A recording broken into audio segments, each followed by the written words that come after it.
Hello everyone and welcome to another episode of Scamfish presented by socialcatfish.com. Today we speak to a woman named Kathleen who was contacted by a man on Instagram who claimed his name was James. James told Kathleen that he was an NSA agent and he was monitoring her on the internet to stop online scammers. After messaging back and forth for months, the two fell in love. Kathleen is having doubts James might not be who he claims to be after sending him countless gift cards for food and bills for his son Andrew. Let's see if we can figure this out. Real quick guys, don't forget to like, comment, and subscribe. Your comment and like could help stop someone from being scammed. Let's get into it. All right, look, we have this story. I don't know a lot about it, but let's figure out. Okay. My name is Kathleen Day Guidry. I'm living in Montana. I live with my daughter and my roommate. I met this man on Instagram in February 2020. His name is James McGregor. He's 43 years old. His birthday is June 2nd, 1978. He's originally from Scotland, and he has an accent when I talk to him on the phone. He told me that he works for the NSA, National Security Agency, I believe is what that stands for. And he was monitoring me online because he thought I was dealing with scammers, like sending them money and doing things to help them. I'm already very skeptical because we already deal with a lot of scammers. And the way they contact people is they go through Instagram and they randomly message you and they talk to you. Now he's saying he's been monitoring her because she's been talking to scammers, Right. but then he's protecting her. And then they start talking and then he loves her 2 months later. That made me kind of upset to think somebody is monitoring me online, but he also was doing it to protect me, he told me. So that was okay that he wanted to protect me. If you're an NSA agent, you're not going to go through Instagram And meet people. Yeah. He's 43 years old, so I'm quite a bit older than he is, which was a concern for me, but it's not really that big of a deal now. He has a son that's 8 years old, and he lived in Arizona at the time. And eventually he told me he'd fallen in love with me, and eventually I told him the same thing. She's moving kind of fast for somebody she met online. Andrew is 8 years old, and he's actually just turned 9 in September 23rd was his birthday. And we've spoken on the phone quite a few times, and he's a very sweet little boy. His dad's doing a good job raising him, and he does really love me. He wants me to be his mummy, he calls me. So his dad has talked to him a lot about me, and his dad has talked to his mother about me as well. And we email each other, Andrew and I do. So we keep in touch, and I catch up on things that he's going through, and he's made friends where he's at. When I speak to Andrew, he sounds like a little boy. He was 8 years old when I spoke to him before his birthday in September. He has a good vocabulary. He's very bright, and he's very funny. And I enjoy talking to him because he's a bright spot, if you understand what that means. I think there's confusion because it's probably not the typical approach from a scammer. I've been through quite a few online situations with men, and unfortunately, a lot of them end up asking for gift cards or ways to get money, and I usually end up just blocking them because I'm not a wealthy woman. I live on a fixed income, and I guess I'm suspicious because of those situations, and I try not to use my past to judge people, but that's the only thing I have to go on is my past with other people online. As far as meeting him in person, I think that would probably seal the deal for me because I would see that he was real and he looks like his pictures and he sounds like he does on the phone. I see her angle because she wants to trust him, so she doesn't want to judge him based off of past experiences. Yeah. Although, like you said, you kind of want to use that as protection as well. I had one gentleman scam me for $35,000, which is really hard to admit. But he was supposedly in the Army. He had a daughter that was 10 years old, and his name was Henry Miller. He kept having problem after problem. He'd get on a plane to come to back to America from where he was stationed at, and he would have issues with the police, or he found that they had planted drugs in his suitcase or something, and then he got sent to jail. And it was just one thing after the other with this man, and I kept sending money to the point that I couldn't send him any anymore. And I didn't after I finally said, that's enough. I can't do this anymore. I want to find out when that happened. Yeah, how long ago was that Yeah. relationship? And then what happened after that? Like, were lots of, like, after that happened, more people start reaching out to her, random people? This poor woman. The reasons why I think he's real is, number one, I've talked to him on the phone quite a bit in the last 19 months, and his voice always sounds the same. He has the same accent. It never changes. And I've talked to his son, so that leads me to believe that he's real, because I don't think he's going to hire a kid to come and pretend he's his son. James is, he's genuine, I can tell you that much. And he worries about me. He tells me he worries about me being online and talking to other people and different things. So I respect that and I appreciate it. I feel a connection with him that I've never felt with anybody else. His job is keeping him in Nigeria, and he said that it could be a year before he gets to come back to the United States. And that's kind of typical of the NSA. They get you where they want you, and then they say 2 months, and then it ends up being 6 months, 8 months, 12 months. And I've said to him, I don't understand how they expect you to be away from your son that long, because your son is just a little boy, and he doesn't always understand why dad has to be gone so long. He knows it's because of his job, and I know it's because of his job, but it's still difficult. I'm reaching out to Social Catfish to verify that this man that I'm in love with is real and not fake. After receiving this video from Kathleen, our team started to look deeper into the story.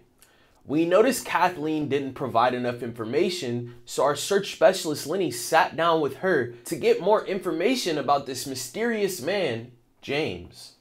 Real quick, guys, don't forget to like, comment, and subscribe. Let's get back into it. So Kathleen, in this interview, what we're going to do is we're going to try to go through some of James's information, and I want to make sure I have it right. Some of it I'm kind of maybe not sure about, so I'll clarify that, and then I just have some additional questions. The first thing I want to know is, do you have the username for his Instagram page? No, I don't have the username for his Instagram page. He's since closed it down, I think, about 6 months ago or so.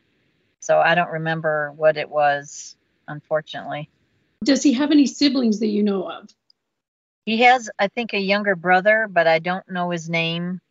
And I'm not sure if he lives in Arizona or if he lives somewhere else. What I'm trying to do here is, when I find him in public records, I like to make sure that I look for relatives, because James McGregor's a relatively common name. One of the things that you said, he was monitoring you online. Can you clarify the reasons for that and how that was being done? He has software that he can manipulate to monitor people, because he told me he was monitoring me because he or the NSA thought that I was helping scammers by, I guess, setting up accounts or doing something. I'm not really sure, but I wasn't doing any of those things. But he was monitoring me and trying to say that he was protecting me, which I guess I could understand that from a certain standpoint. Well, here's another question. Do you know his dad's name?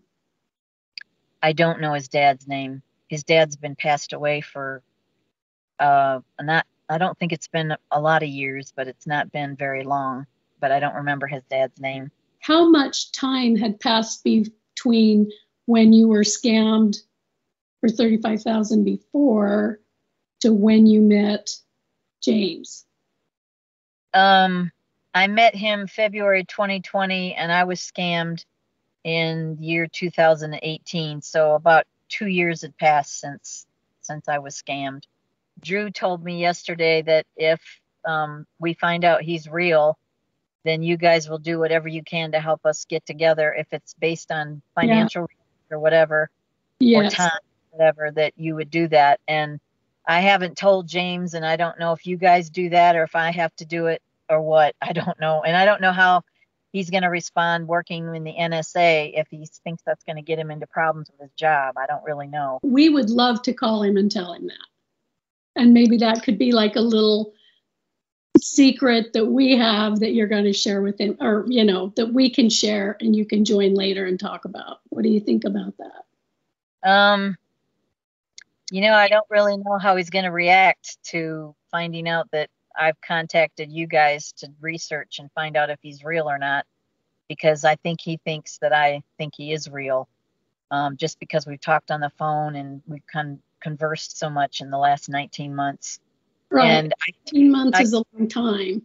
That is. I can give you his number when I send back that list that you're going to send me. Let's do that, and I'll put that on that list. But if he's real, he won't mind, and neither will you. We received this email from Kathleen telling us that she wants to put a halt to the investigation because she doesn't want this to jeopardize her relationship with James. We were unable to find really anything out of this investigation because of the lack of information that Kathleen was able to provide to us. Our search specialist, Brianne, sat down with Kathleen one last time to just go over the things that we were able to find. I just want to let you know that I've reviewed the interviews and I am aware of your online relationship and the details, the information that was provided for that. I was also told that you wanted to discontinue the investigation. You didn't want that to affect your relationship, is that correct? Well, that, and I don't want it to affect his job because I don't want him to get into any problems with his job. So that was the biggest reason. And he wasn't upset.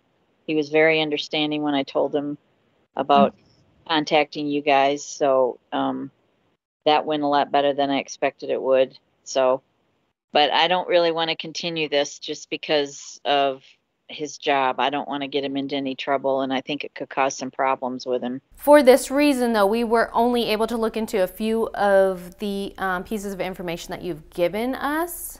I mean, we suspect that this is a scammer. There are a lot of red flags that jump out at us. He had gained access to your logins for your emails or your email? Yes, he did. We always highly recommend that you don't give anyone access to any of your social media accounts, email accounts, bank accounts, because you haven't met this person face to face. Right. I understand.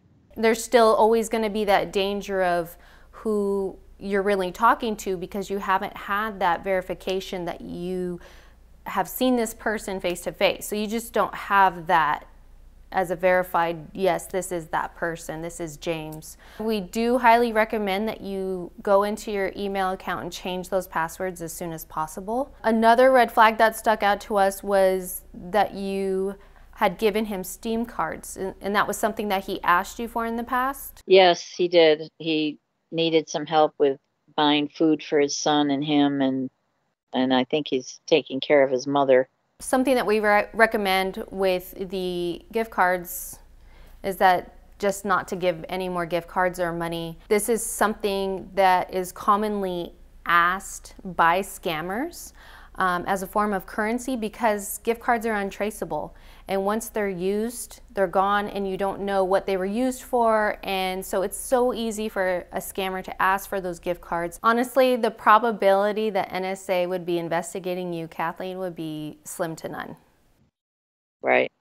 It just doesn't make sense why the NSA would choose you to investigate.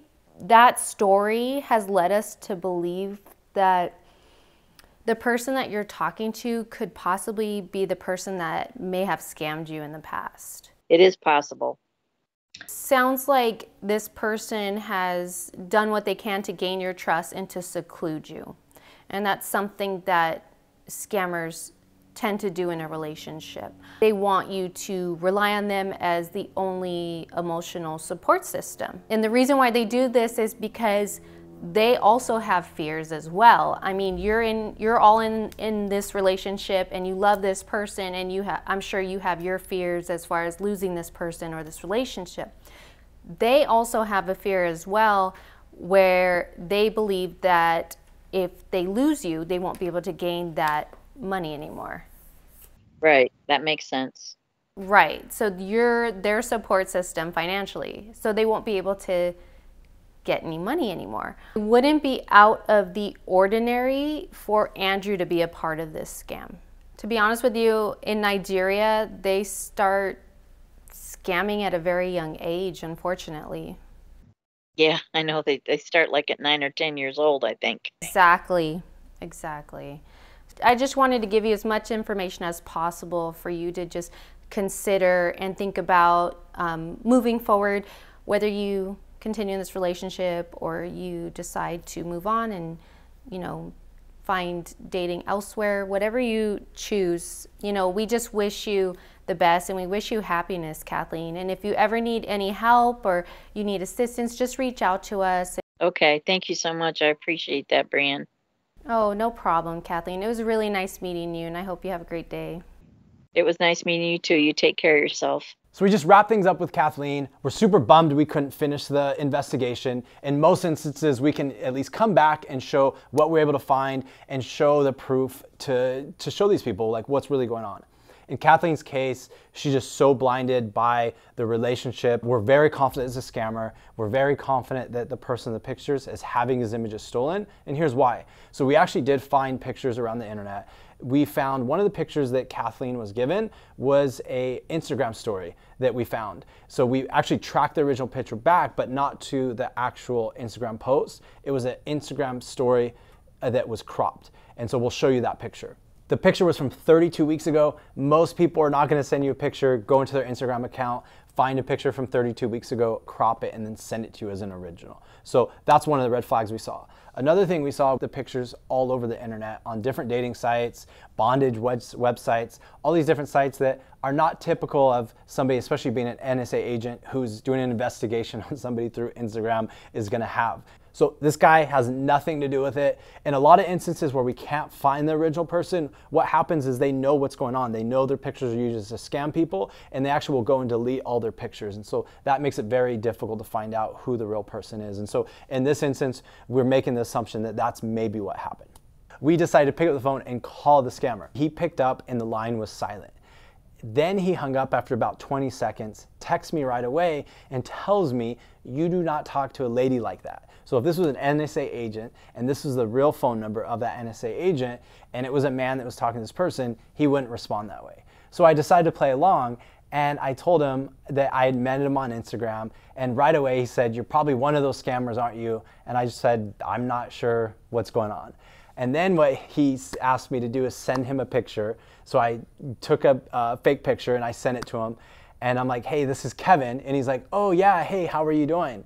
And so we started a conversation. And then he finally came back and said, "Wait, I don't believe you, blah, blah, blah." So an NSA agent that's spying on somebody that's fallen in love with them is probably not gonna do this. We'll end with that. What do you guys think Kathleen should do? Leave constructive comments down below. We'd love to hear it. For those of you going through a similar situation that have heard similar stories, let her know. Let's try to wake her up. We wish her the best if she's watching this. And until next week, thank you. Thanks for watching another episode of Scamfish presented by socialcatfish.com. Don't forget to like, comment, and subscribe. See you next time. Scams come in so many different forms. If you have been a victim of any of the scams below, please email us at sharemystory@socialcatfish.com. We'll get to the bottom of it with help from our Social Catfish team. By sharing your story with our YouTube audience, we can educate, spread awareness, and maybe someday we can put an end to these scams.